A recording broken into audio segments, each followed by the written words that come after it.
Bueno, pues un tema polémico donde los haya, no es nuevo, ustedes lo saben, así que les voy a presentar de inmediato a nuestros invitados. Juan Antonio Blanco, presidente de Cuba Siglo XXI, muchísimas gracias. Gracias por la Ha estado invitación. muchas veces con nosotros, analista político, un gran conocedor de la realidad cubana. Gelet Martínez, directora también de ADN América, que habéis sido además los primeros en haceros con esa carta, ¿no? De sí, Rick en Scott. publicar la carta de Exacto. Scott y Rubio. Vamos a empezar, si te parece, Gelet, si me permites, Sí. vamos a empezar con Gelet para hablar sobre esta reunión. A pesar del desmentido del Departamento de Estado, esa fuente del Departamento de Estado, ¿esto se puede considerar una cortina de humo? Pues yo me pregunto, y estoy bastante fuera de todo esto, ¿una delegación de ese nivel para qué? Bueno, yo creo que hay que contextualizar que unas reuniones de esta naturaleza se dieron en el 2015, como bien mencionábamos antes, y también en el 2018, creo que 3 reuniones en ese año. Y fueron reuniones donde también se hablaron temas que, según fuentes en el Departamento de Estado que nos contestaron, nos dicen que se va a hablar del tema del contraterrorismo, o sea, acciones que quieren hablar con Cuba en términos de contraterrorismo. O sea, que este llamado diálogo, todos sabemos que toda acción política es un acto de transacción, por tanto están yendo a La Habana a realizar de alguna manera un tipo de negociación. Y otra cosa que me llama la atención es que una fuente cercana al Departamento de Estado nos dijo que si bien no podían confirmar que sacar a Cuba de la lista de terrorismos estaba en la mesa de negociación, tampoco se podía descartar. Claro. Esto generalmente se dice cuando sí es de alguna forma un preámbulo. Ahora, el protocolo para sacar a Cuba de la lista de terrorismo, sí nos dijeron que no era, que era un proceso aparte y que no iba a ser parte de esta reunión, aunque sí hay temas que son importantes para Estados Unidos que se van a tratar aquí. Sí, yo sé que en ese proceso, por lo menos en el 2015, desde abril, que Castro se reunió con Obama en la cumbre de Panamá, hasta mayo más o menos que se sacó de la lista, obviamente hubo un proceso, no es algo que se pueda hacer unilateral. Pero ahora en esa negociación, Gelet estaba hablando de diálogo, yo no sé si es más bien un monólogo y la aceptación de ese monólogo, el monólogo de Cuba y la aceptación por parte de Estados Unidos, porque a mí me cuesta creer que la primera nación del mundo se supedite a lo que diga a Cuba de la forma que lo está haciendo y además en este específico momento donde pareciera que el tema migratorio es el as y el chantaje que siempre Cuba va a tener en la manga. El tema migratorio es el as y el chantaje coyuntural, pero hay también un largo trabajo de influencia política por parte de Cuba dentro de las élites norteamericanas, muy específicamente dentro del Partido Demócrata y dentro de algunos de los funcionarios que forman parte de esta nueva administración. Aquí lo que realmente provoca risa es que digan que están discutiendo medidas para la colaboración en el contraterrorismo con Cuba. Porque no hace ni 4 años, en el 2019, Cuba apoyó, organizó, concertó una campaña híbrida de desestabilización en Ecuador, en Chile, en Colombia, en fin, y de una manera en que ya no se trata de un Estado comunista con una ideología, luchando contra el sistema capitalista apoyado por la Unión Soviética.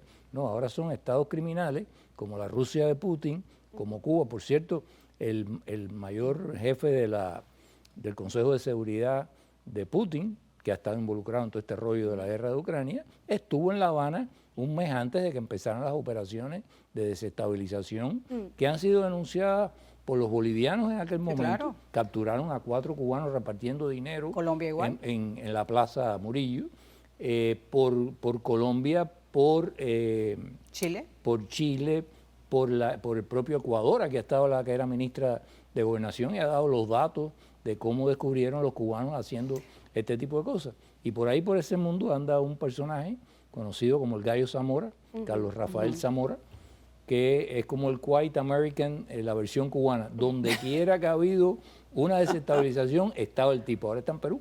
Bueno, como el caballo, ¿no?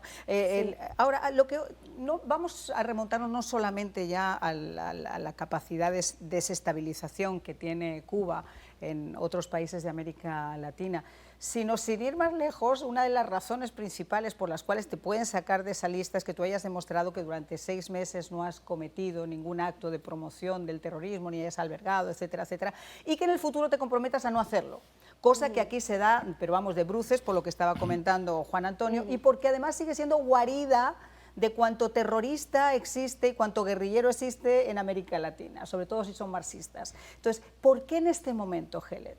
Bueno, yo creo que esta administración se puede esperar cualquier cosa en términos de Cuba, a pesar de la presión, el muro de contención que puede hacer el Congreso, ahora mayoritariamente es republicano. Yo creo que más bien es por qué no antes, y la razón ha sido por el 11 de julio, en mi opinión. Yo creo que ese fue el cambio, ¿no? El contexto en Cuba no le permitía a esta administración seguir con esa narrativa un poco más suave y más condescendiente con el régimen cubano.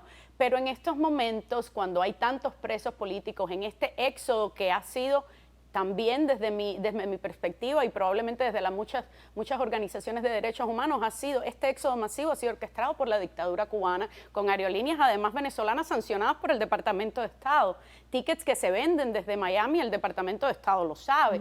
O sea, hay que estar muy ciego para no darse cuenta que todo esto ha sido una estrategia política. Entonces, yo creo que las bases están dadas para que esta administración pueda hacer estos movimientos, además de una manera muy callada. Y en un momento en el que de alguna manera pareciera como que el Partido Republicano ha dicho, está bien, vamos a entregarle, el Partido Demócrata, vamos a entregarle la Florida a los republicanos, porque qué nivel de presión puede haber detrás para realmente decir, voy a entregar un Estado a cambio de esto. Claro, y esa es la pregunta, o sea, ¿con qué cara dura tú le puedes pedir a una comunidad que te respalde o que respalde ideológicamente lo que tú estás representando? Si les estás hiriendo en lo más profundo de su ser, si estás participando, ya no estamos hablando de acolitando, sino participando directamente en que ese sufrimiento, lejos de acabarse, todavía continúe. Y ahí llega la pregunta del millón, ¿es en qué se beneficia? Por ejemplo, ¿en qué se beneficiaría Cuba más allá de esos créditos blandos que puede llegar a conseguir, por ejemplo, la Unión Europea y de todos estos lugares, en un momento donde su economía es tan precaria y tienen tantísimos problemas? El hecho de esta negociación es que todavía se da más de bruces, porque es decir, ¿sabes el que te mando el flotador con todo? Hay gente que olvida que precisamente, y tiene mucho que ver con esto de cómo pueden ellos ser parte de la lucha antiterrorista o antidelincuencial, ellos son un Estado criminal, ellos son un Estado mafioso. Ellos están participando en la guerra en Ucrania junto al Kremlin. Le hacen la labor diplomática, le hacen la labor de... Las campañas de desinformación, junto con RT, con Sputnik, con Telesur y demás. Pero además de eso, ¿cuál es, al margen de que puedan recibir un crédito o lo que sea, la urgencia de que lo saquen de la lista? Una vez que a ti te saquen de la lista, se quitan los controles que hay en los bancos a todos los que están en la lista. Y eso significa que pueden volver a lavar dinero en grandes cantidades, que dentro de la división del trabajo de este mundo criminal es lo que les toca a ellos. Y a ellos desde el año 89, que se buscaron un gran problema con aquel escándalo, no pasan droga por el territorio nacional, pero su función es lavar el dinero de todos esos elementos que son colegas de ellos. Y podrían servirle de alguna manera, también se ha especulado y se ha conversado de que podrían servirle también en estos momentos a Putin y a Rusia, ya que todas las sanciones que vienen encima para entonces utilizar Cuba. Obviamente. Pero ahí no sé si... Bueno, pues es que estas pausas se nos hacen súper cortitas, pero yo les estaba diciendo justo antes de la última que han presentado en Miami, Cuba siglo XXI, y además con una misión muy específica que es comenzar a investigar de dónde vienen los recursos o cómo está haciendo realmente el régimen para, bueno, pues para poder seguir consiguiendo ese dinero que antes normalmente siempre conseguía Gaesa. Cuéntanos un poquito, Juan Antonio, esas investigaciones a dónde han llevado. Sabemos que es un grupo criminal más que un gobierno, pero ¿qué más? Bueno, una de las cosas interesantes a propósito de la conversación en torno a las negociaciones es cuál es la naturaleza y la forma en que opera ese Estado y ese gobierno. O sea, si una delegación de alto nivel de los Estados Unidos va a Cuba, espera hablar con pares del mismo alto nivel. Entonces la pregunta que uno tiene que hacerse es, ¿esas personas que están ahí de verdad tienen poder de decisión sobre algo en Cuba? Desde el presidente Díaz-Canel, el ministro de Economía, o son los peleles, los monigotes de gente que no están sentados en la mesa y que son los que realmente van a decidir qué le van a decir que diga en la conversación a la contraparte norteamericana. Y pongo un ejemplo muy fácil.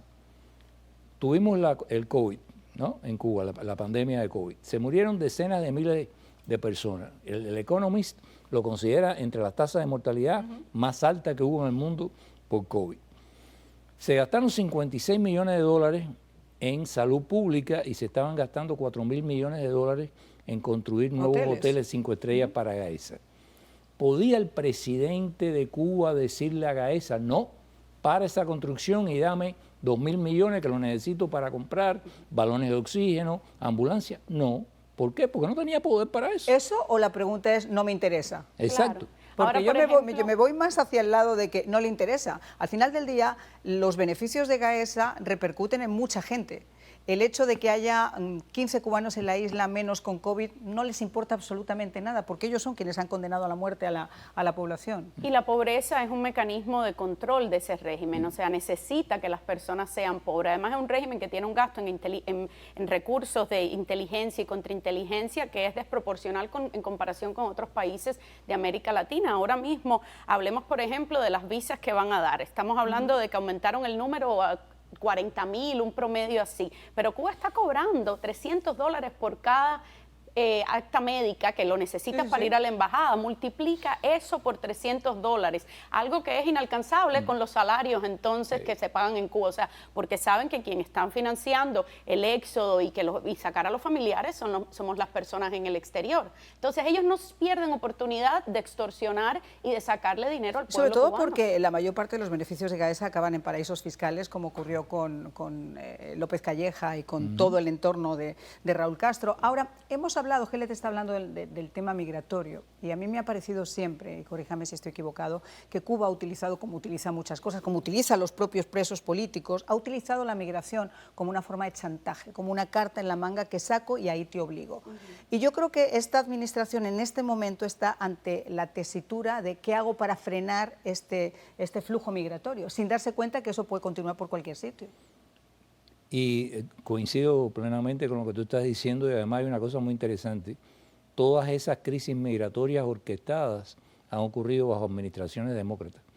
Porque aquí además hay una cuestión, que es que este tipo de enemigo calcula tus debilidades o intuye que tú tienes ciertas debilidades y que vas a ser capaz de ceder en ciertas cosas bajo presión y chantaje.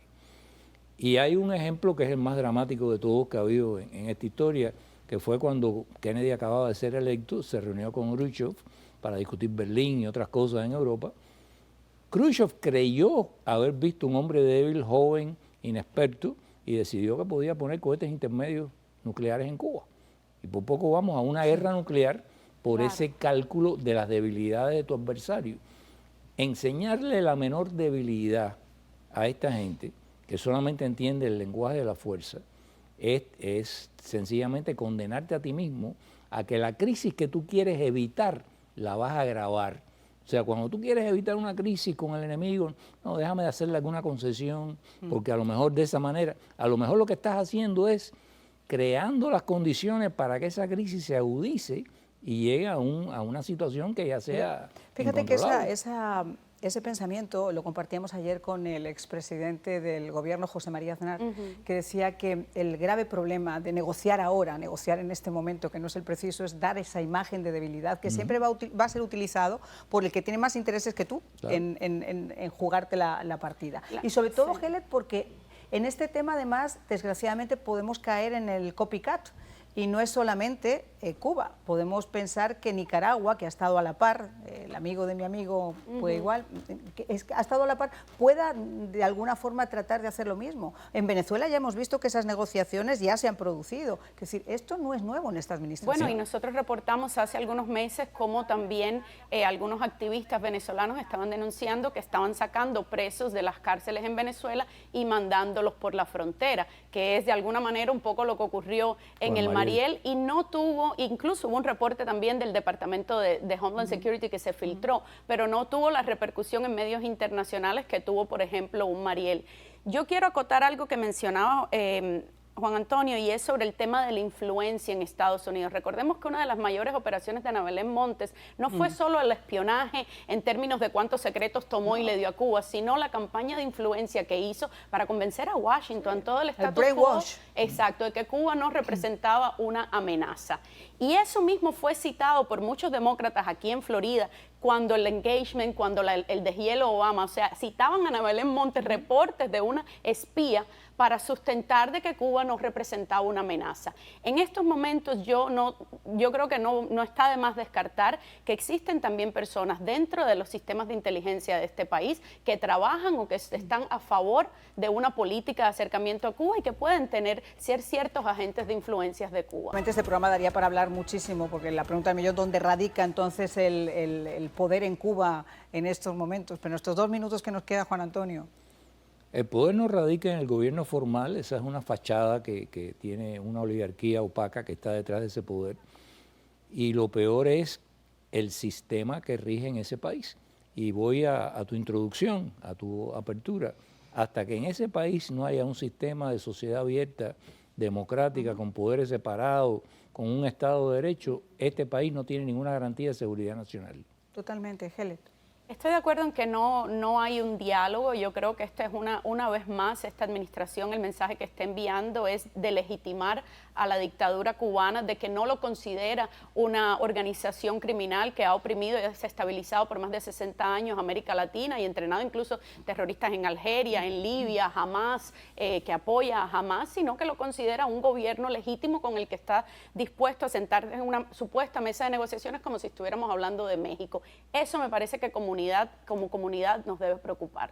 Como nos debe preocupar las declaraciones de Jorge Rodríguez en el día de ayer en Venezuela, diciendo que ya Venezuela, el régimen, ha dicho que no va a haber más negociaciones hasta que no se le concedan los famosos créditos. Es decir, esa imagen de debilidad realmente está afectando. Si tú tienes un presidente como Maduro, que tiene un rescate de su cabeza de 15 millones de dólares por el Departamento de Justicia y le dan la legitimidad de sentarse como si fuera realmente un presidente legítimo a dialogar, bueno, hay una contradicción obvia. Claro, es que luego después se quejan de que el gobierno interino de Guaidó ha caído, pero claro, ha caído porque no ha habido una respuesta ni ha habido un respaldo como debería haberlo tenido. Se le sacaron directamente de la foto de un bofetón cuando se le consideraba un criminal a Maduro y de la noche a la mañana pasó a ser el portavoz válido de Venezuela, cuando le entregaron a los narcosobrinos a cambio de 2 personas inocentes, que eso puede generar al mismo tiempo más violencia. Las mismas negociaciones también que se hicieron hace poco con Rusia, o sea, cambiar a criminales, traficantes de armas, a criminales peligrosos que murieron soldados americanos producto de esas personas, cambiarlos entonces de esa forma, lo que no solo te habla de la debilidad, sino te habla de la inconsciencia de las personas que están asesorando en términos de seguridad nacional y de la falta de conocimiento, en el caso de Cuba también de la región de América Latina.